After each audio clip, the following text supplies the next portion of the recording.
Hi hello అందరికీ నమస్కారం. మీకోసం ఈ రోజు మన పేజ్ లో ఉన్న కొన్ని రివ్యూస్ చూపిద్దామని చెప్పి వచ్చాను. ఫస్ట్ ఆఫ్ ఆల్ పంచలోహం ఇయర్ రింగ్స్ మీకు క్యామ్ చేంజ్ చేసి క్లియర్ గా చూపిస్తాను.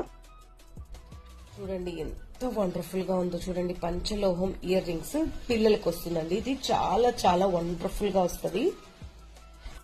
అండ్ అలాగే మీకోసం ఇంకా బెస్ట్ ప్రొడక్ట్స్ కూడా తీసుకొచ్చాను. దిస్ అండి నల్ల పూసలు ఎంత వండర్ఫుల్ గా ఉందో మీరే క్లియర్ గా చూడొచ్చు. And one more thing, broad పంచలోహం బ్యాంగిల్స్, ఇవి కూడా క్యామ్ మార్చి చూపుతాను క్లియర్ గా. ఇది చూడండి ఎంత డీటెయిలింగ్ ఉందో మీరు క్లియర్ గా చూడొచ్చు. ఇవి కొంచెం బ్రాడ్ వస్తుంది, డైలీ వేర్ కి వేసుకోవచ్చు. అండ్ ఇవి కూడా డైలీ వేర్ కి సెట్ అవుద్దండి. బట్ ఇవి వచ్చి మీకు సన్నగా వస్తుంది, కొంచెం సన్నగా ఉంటుంది. చాలా చాలా బాగుంటదండి. డైలీ వేర్ కి సన్నగా ప్రిఫర్ చేసే వాళ్ళ కోసం ఇది బాగుంటది.